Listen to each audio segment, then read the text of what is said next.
comprises of the, so here this comprises of the pelvis, so that is the hip bone and the sacrum at the behind, the sacrum. This three bones together comprise the pelvis. Okay, Doctor, yeah. what's the fault lines on the hip bones? What are the fault lines? Because a lot of people are suffer and they having a lot of operations on the hip bones. No. See what happens. See, with respect to the hip bone, see, we have, you can see the image here. The femur, if anywhere in the future slides, if I have put a single image of femur, I will show you. This femur has a very narrow point. Okay, so this narrow structure, this we studied that the, what you call, the hip joint is the ball and socket joint. So this is a ball like structure which fits into the glenoid cavity of the hip bone. So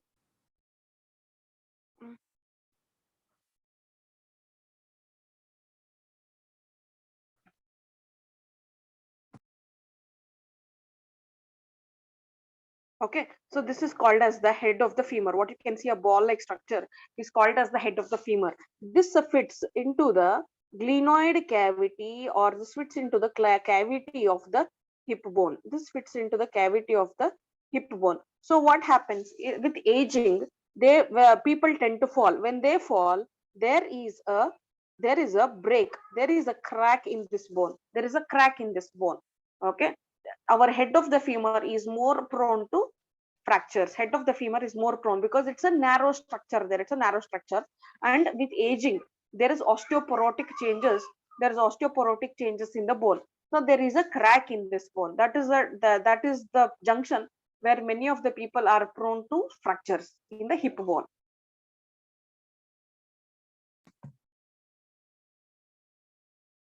Okay, better understanding. Thank you.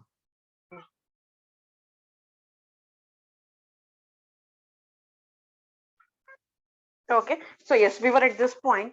Axial skeleton has 80 bones of the skull, vertebrae, ribs, sternum, ear ossicles, and hyoid bone. Appendic skeleton, we have 126 bones. That is all the bones of the upper limb and lower limb. Okay, next, moving on to functions of bones. What does these bones do? Just 1 minute, ma'am. Can you show me the same page? Just you're counting, that's how many bones. Can you show me that same page? Yes. Yeah. Okay, it's fine. Go ahead. Yeah, next, moving on to function of bones. This function of bones, they support, protect, and help in movement. Okay, they give shape to the body. We are having a particular structure, that is because of the bones. They give body weight. Bones are really heavy, they have body weight, and they protect sensitive part of the body. Example, the rib cage is enclosing the lungs. Okay, and also bones help in the formation of RBCs. The bone marrow, the red bone marrow which is present in the bones, helps in the formation of RBCs. These RBCs are essential. For the formation of blood. Okay, and it also helps as a storehouse of calcium, potassium, and sodium. Okay, next, function of joints. Joints hold the skeleton together and support movement. Some of the joints provide range of motion and hence help in locomotion. Okay, Next, moving on to muscles. So we studied bones, we studied joints. Now moving on to muscles. We can put muscles into 3 types based on how they work. We have skeletal muscles, we have smooth muscles, and we have cardiac muscles.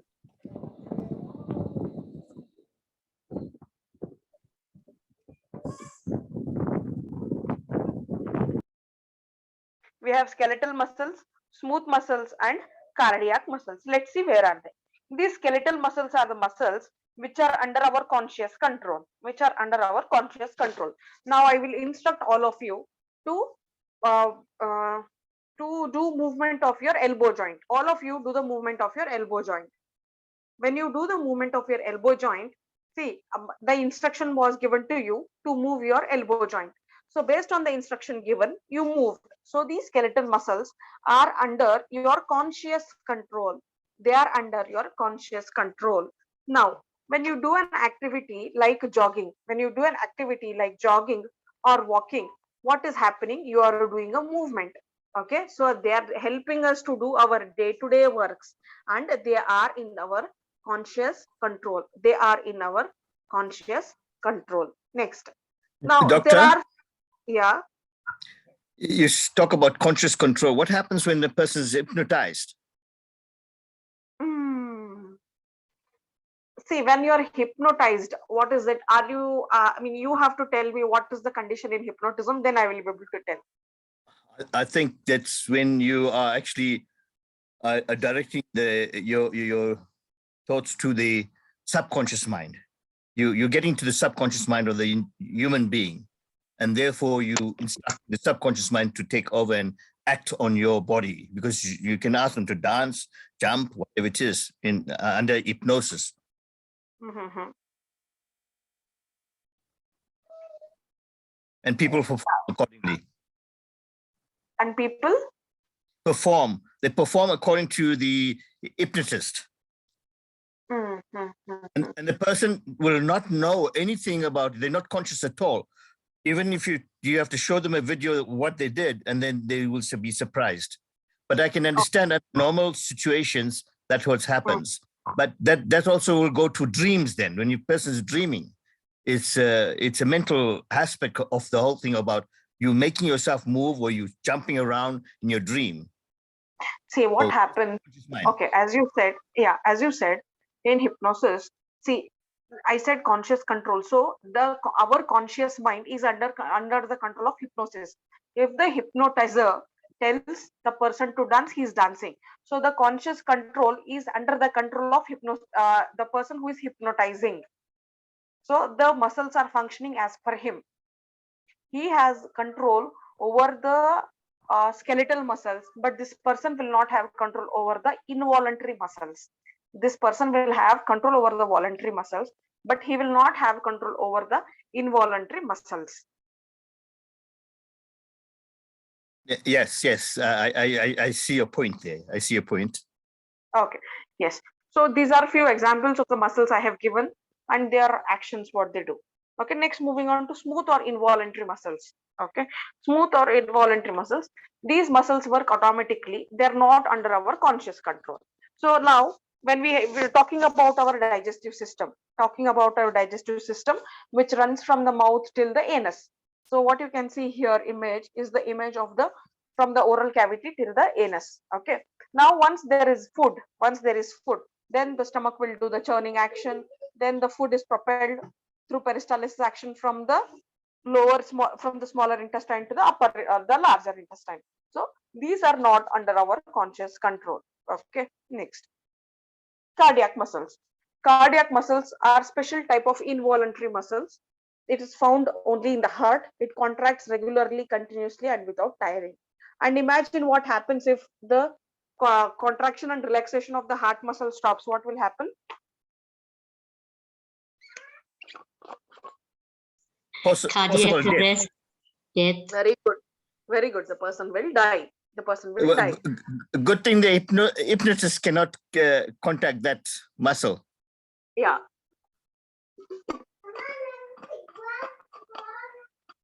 It works automatically, but is under constant nervous and chemical control. It is constant under nervous and chemical control. Okay. Yes. Now, how does the structure of this skeletal muscle look like? So, we studied that skeletal muscles are the voluntary muscles. You are able to, if I ask you to blink your eyes, if I ask you to raise your hand, if I ask you to run, jog, the muscles that are going to help you in doing your day-to-day activities are the skeletal muscles. Now, how are these skeletal muscles? These skeletal muscles. So, I told you, muscle is connected to a bone with the help of a tendon. Appreciate that here. Muscle is connected to a bone with the help of a tendon. You can see here. Okay, we have epimysium, perimysium, and endomysium. Okay, epimysium is the outer covering. Epimysium is the outer covering. Then we have endomysium. We have perimysium. Perimysium is between the bundle of muscle fibers. That is the perimysium. Then for one bundle of muscle fiber, we have endomysium. We have three structures: epimysium, perimysium, and endomysium. We have three structures: epimysium, perimysium, and endomysium. Okay.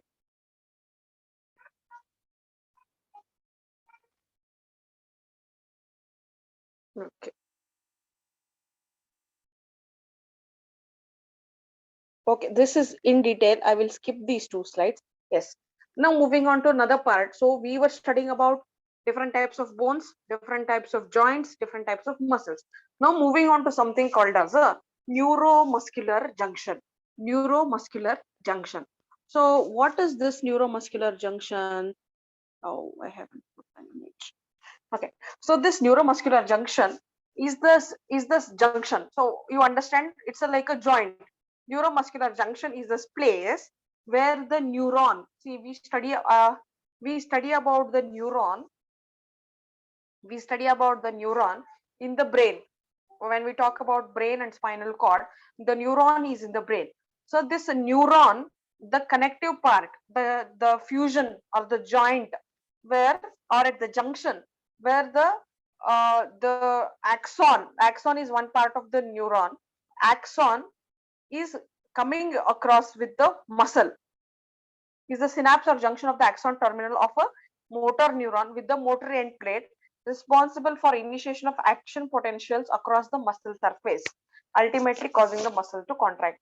So what you can think is, it is a junction between the axon terminal and the muscle. It is a junction between the axon terminal and the muscle. Okay. So this here we have something called as a presynaptic nerve, we have postsynaptic muscle, and the intervening cleft that is called as the synapse. We'll just see that here. Okay. See here we have motor nerve fiber, that is the motor nerve fiber having the axon terminal. Okay, at the axon terminal, what happens when the calcium channels opens? There is entry of calcium ions from the extracellular fluid and opening of vesicles and release of acetylcholine. What happens?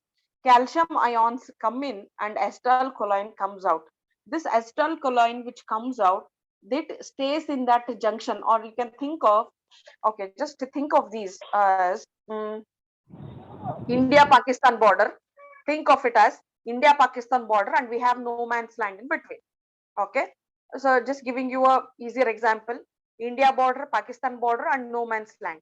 Okay, this no man's land is the synaptic cleft or the synapse. No man's land is the synaptic cleft or the synapse. Okay, now assuming Indian border or the India to be the axon or the neuron. India is the neuron and the Pakistan is the muscle. Okay, India is the neuron, Pakistan is the muscle. Okay, and we have a space which is no man's land, is called as the synapse. Now India is the neuron, the axon or the end part of the neuron, the end part or the axon terminal of the neuron. There is entry of calcium ions and also exit of acetylcholine. Now there is acetylcholine which is released from the axon terminal. Now that will go and stay in the synaptic cleft, that is the no man's land. Now what will happen in the Pakistan border or in the postsynaptic membrane? There will be binding of this ACH to the receptors, and entry of sodium ions from extracellular fluid, and this will cause the excitation, or this will generate the action potential. And hence there will be contraction of the muscles. So basically what we are trying to tell you here is how the muscular contraction takes place. That's what we are trying to tell here. I understand it may be a little difficult for you to imbibe this at this point of time, but this is in par with your YCB syllabus.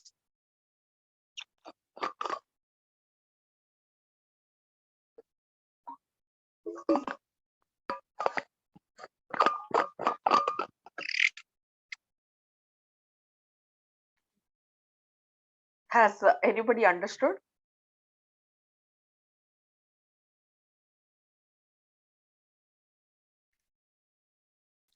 Hello, Trying is to everyone there?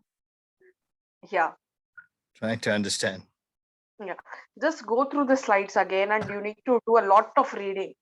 You need to do a lot of reading. Only then you will be able to catch up with the terminologies and the concepts. Okay. Yeah, because we spent least amount of time on the nerve cells. Therefore, we can't, you know, we're not familiar with it because the structures and muscle and everything else we understand better. Yeah. Okay. Yes. Moving on to another concept again, which is there in your YCB syllabus: mechanism of action potential. Mechanism of action potential.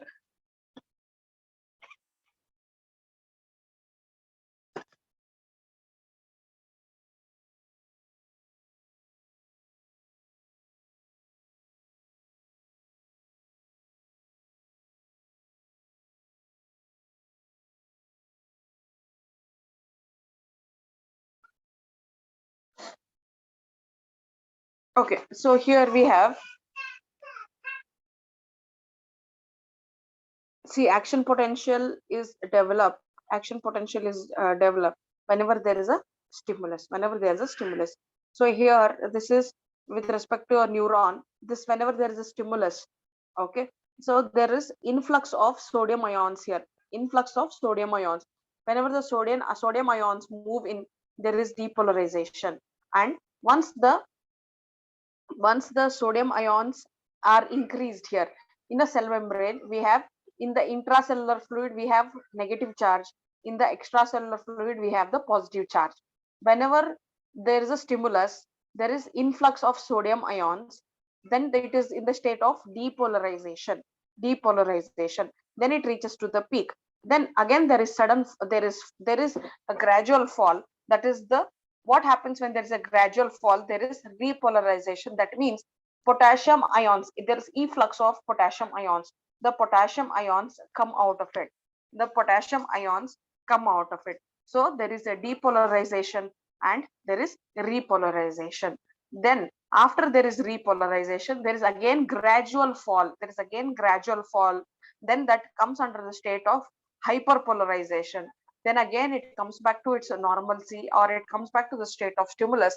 Then that is the resting state. So I'll just read this here. So stimulus, whenever there is a stimulus, then sufficient current must be administered to the cell in order to raise the voltage above the threshold voltage to start membrane depolarization. So once there is a stimulus given and it is having sufficient voltage, that is, here we are having minus 70. Okay. So when that is there, then the depolarization begins. Depolarization is caused by a rapid rise in membrane potential.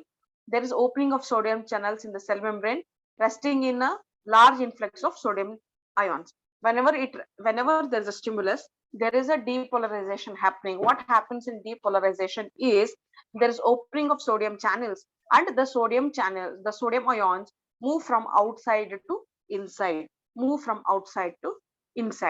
Once the membrane starts to repolarize, this results from sodium channel inactivation. And what happens? Potassium ions or potassium channels open, and there is outflow of potassium. Next, hyperpolarization is a lowered membrane potential caused by the efflux of potassium ions and closing of the potassium channels. Resting state is when membrane potential returns to the resting voltage that occurred before the stimulus occurred. So resting stage is equal to the stage at the time of stimulus. So then this is the action potential developed in a neuron. Similarly is for skeletal muscles, etc. Kindly go home and read all this. Yeah. So we have something called as an electromyogram and muscle endurance. Okay, this is about a diagnostic technique. Diagnosis is the procedures which help in finding out the cause. See, we have all come across, we all know that we are doing blood tests, we are doing the CT, MRI, etc. So here, yeah, electromyogram is a diagnostic procedure, a procedure which helps us to find out the cause. So EMG or electromyogram Electromyogram is graphical registration of the electrical activity of the muscle, whereas electromyography is the study of electrical activity of the muscle, the study of electrical activity of the muscle. So what we are doing in this electromyogram or electromyography, see, all of you are aware of ECG. Is Yes, everyone aware of? Yeah. So that yes, is an electrocardiograph. So that is a graph about the functioning of the heart. So similarly here, electromyography is the graph of the electrical activity of the muscle. So electrocardiogram is the graphical registration of the electrical activity of the muscle. That's with respect to the heart muscle. Here it is with respect to the muscle. Okay, so this electromyography is a diagnostic procedure to assess the health of muscles and nerve cells that control it. So when we are doing an electromyogram, it tells us about the, if at all there is a problem in the muscle, it will tell us about the problem of that particular muscle.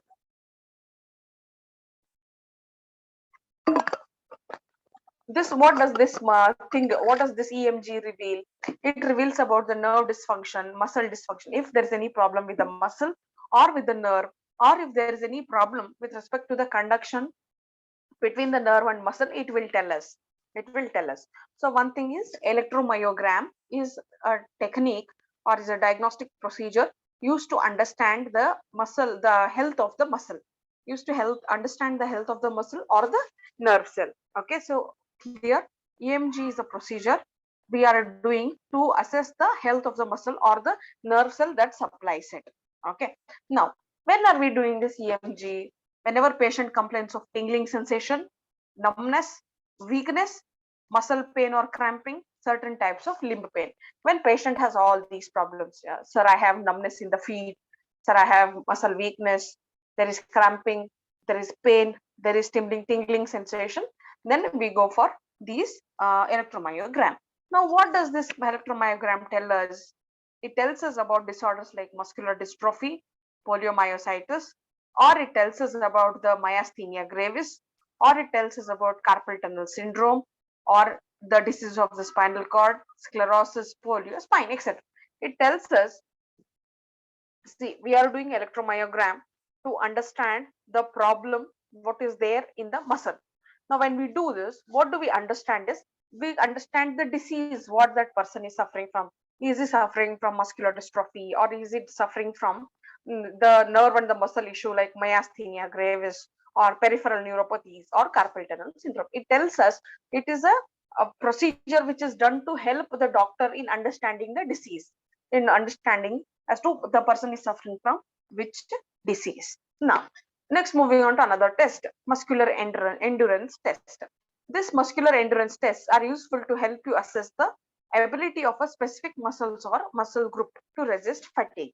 See, endurance is basically the capacity to undergo something. Okay, so this muscle endurance test are useful to help you assess the ability of a specific muscle or muscles groups to resist fatigue. Now here you just understand here the push-up test. This measures performance of arm and shoulder extensor muscles and trunk muscles to stabilize the trunk during the performance. The sit-up test is a measure of the abdominal and hip flexor muscles. So whatever posture we are giving, we are able to understand the endurance of those particular muscles of, or the muscles involved in that area. We are able to understand the endurance. Okay. Next, coming to another process that is called the hemostasis. So hemostasis. Yes. Have all of you come across a situation, or have you seen bleeding happening from human body? Assuming there is a cut on the hand. yes, yes, plenty times. Yes, Many a times. Okay, so yes, whenever there is bleeding, we need to arrest this bleeding. Okay, now what are the processes involved in arresting the bleeding? Okay, now see, we are all aware that there is bleeding happening. Now this procedure or this heading, hemostasis, tells us as to how this bleeding is arrested. Okay, there is one thing. See, I'll give you two pipes. Okay, one pipe is 10 centimeter wide. One pipe is 1 centimeter wide. Okay, from which you will see 10 centimeter, through the 10 centimeter pipe also there is bleeding. Through 1 centimeter pipe also there is bleeding. What do you think will bleed more, 10 centimeter pipe or 1 centimeter pipe? The 1 centimeter pipe, because it's shorter and it's compressed. No, I'm telling about the diameter. I forgot to mention this. Oh, 1 sorry. centimeter pipe is 1 centimeter wide pipe under 10 centimeter pipe. Under 10 centimeter pipe. So which you think will bleed? You have 10 centimeter wide and a 1 centimeter wide pipe. Which you think will bleed more? 10 centimeter.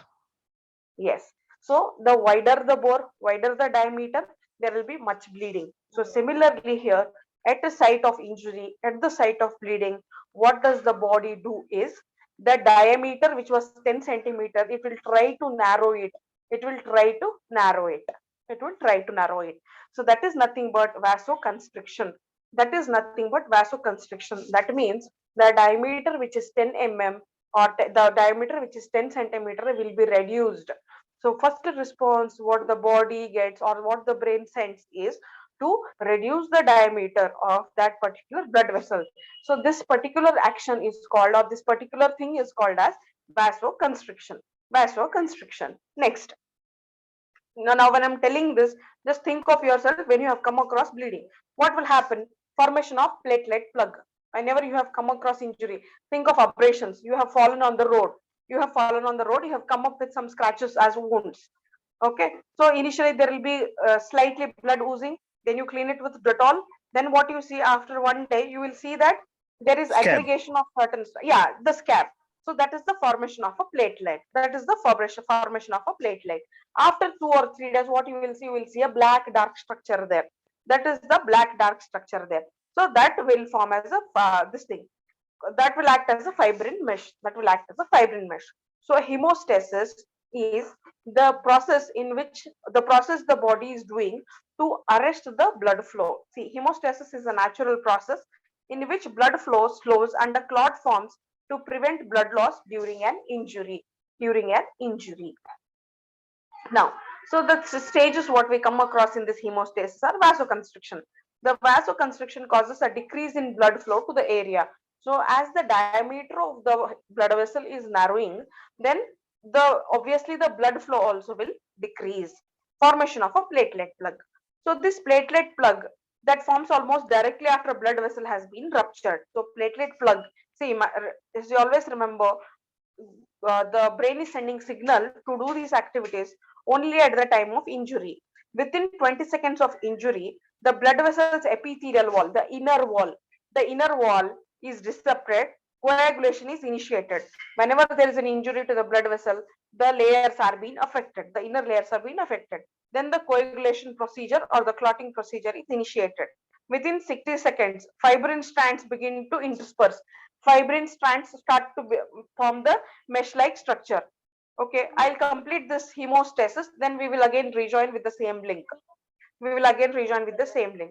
So 60 seconds until the first fibrin strands forms. After several minutes, the platelet plug is completely formed by fibrin. After the 60 seconds, the platelet plug is completely formed by fibrin. Now vasoconstriction, that is the diameter of the blood vessel is reducing. Then we are seeing the fibrin, with the help of fibrin, the mesh-like structures are being formed. Now, next coming to the coagulation cascade. Now after the blood vessel has injured, okay, clotting factors in the blood are activated. Then these clotting factors protein stimulate the production of fibrin, which is strong and strand-like substance to form a fibrin clot. Okay, with the help of, see, we come across RBCs, WBCs and platelets. So platelets along with fibrin clot, they block that particular blood vessel. They block or they plug that particular blood vessel and they block it until the walls of the blood vessel close and heal. Walls of the blood vessel close and heal. So this is about how the blood clotting mechanism is happening within the body. The blood clotting mechanism is happening within the body.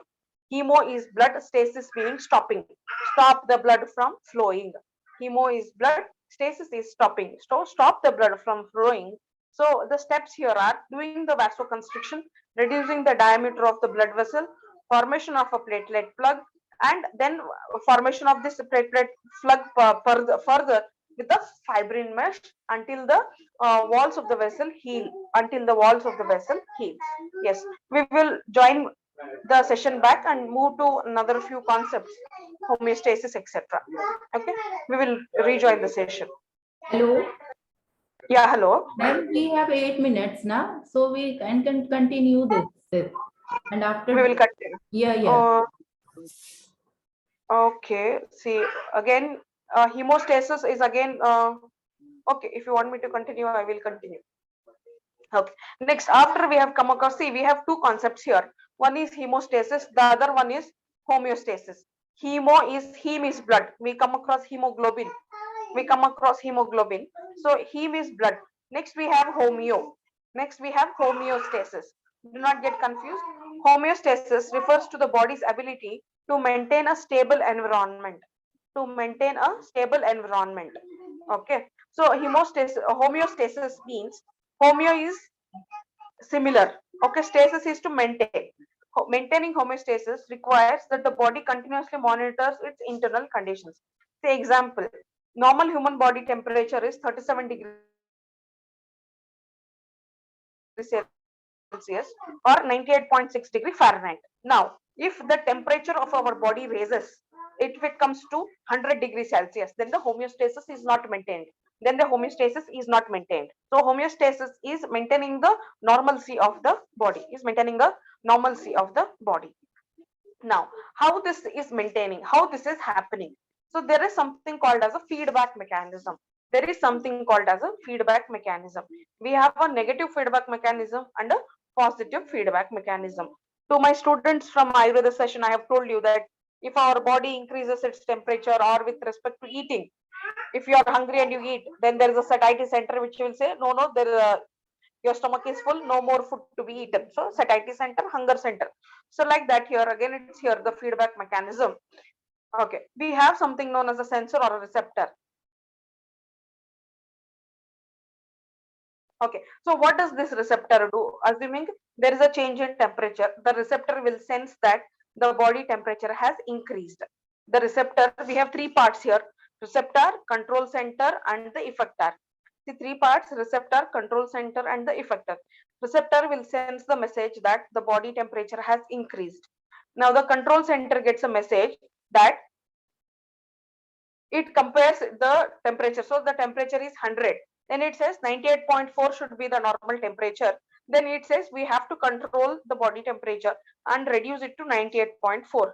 Now what will the effector do? Effector will send a feedback and it will change the condition and bring it into 98.4. So we have a receptor, we have a control center, and we have an effector. So these are three parts of the feedback mechanism. See, we are having the positive and negative feedback mechanism to maintain the homeostasis. Homeostasis is to maintain the proper to maintain the normal environment within the body.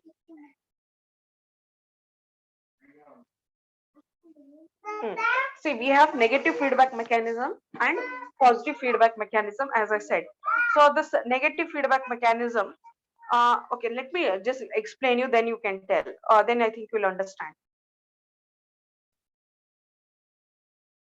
Okay, whenever we are thirsty, what will happen? Assuming you have not consumed water for a day. Assuming you have not consumed water for a day. So what will happen? In our body, the water content will decrease. The water content will decrease. So once the water content is decreases, then see, we have, remember always this, hypothalamus and pituitary. These are glands. These are glands present in the brain. These are glands present in the brain. Okay, so there are receptors for water in the brain. Okay, then the hypothalamus is stimulated. The hypothalamus is stimulated. Then hypothalamus will send a message to the pituitary gland saying that you have to increase the ADH secretion from posterior pituitary. Okay, so this there is less water in the body, so body gets a signal that it needs water. Now how is this getting communicated? So hypothalamus is triggered. This triggered hypothalamus will further trigger the pituitary gland, posterior pituitary, and it will release the ADH hormone. Now what this ADH hormone will do? this will have an impact on the kidneys. This will send a signal to the kidneys saying that don't send much water through the urine. Don't send much water through the urine. See, one thing you understand, whenever there is less water in the body, if you go on urinating, what will happen? You dehydrate. Yeah, we will dehydrate. We will dehydrate. So similarly here, what it is doing, there is less water in the body, so brain senses that through the help of hypothalamus. Hypothalamus will send a signal to the pituitary saying don't release or release ADH, so that it will send a message to the kidney saying don't send more water out through the form of urine. So what kidney will do? It will retain the water. It will retain the water. And also this is with respect to the centers of the brain. And also when there is less water, you will feel thirsty and you will take water. Okay, and hence the normal water content is maintained. Normal water content is maintained. Doctor, if you don't take that water, is it true that then the brain, because it's not, doesn't have to function, then the water from the brain also goes into your body because there's a survival instinct? One reason why people can have a hangover. See, water in the brain. See, water is not in the brain. We have something called as a cerebrospinal fluid. Cerebrospinal fluid. It is not so easy that the cerebrospinal fluid will give water. It's not like that. It's not like that. Here, what I'm trying to tell you is the how the body is getting the signals. How body is getting the signals. So similarly here, we'll go to another part here. There is increased water content in the body. There is increased water content in the body. There is too much of water in the body. Then what will happen? The brain, hypothalamus will not be triggered. So what this hypothalamus will do? This will decrease the ADH secretion from posterior pituitary. Once the ADH is reduced, okay, then kidneys will not retain the water. Kidneys will not retain the water. Okay, it will send away the water. And also you will also not feel thirsty. You will also not take water. Hence you are maintaining the normal water content within the body. Normal water content within the body. Okay, we'll give you another example here. Okay, so we all are aware what is diabetes mellitus. Any idea about diabetes mellitus or sugar disease?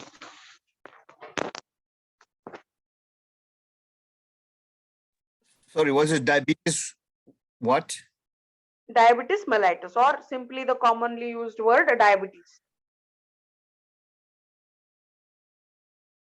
It is because of irregular sugar and not sufficient insulin mixing with the blood. Very good, very good. So what happens in diabetes mellitus is there is body is having more amount of blood sugar level. Body is having more amount of blood sugar level.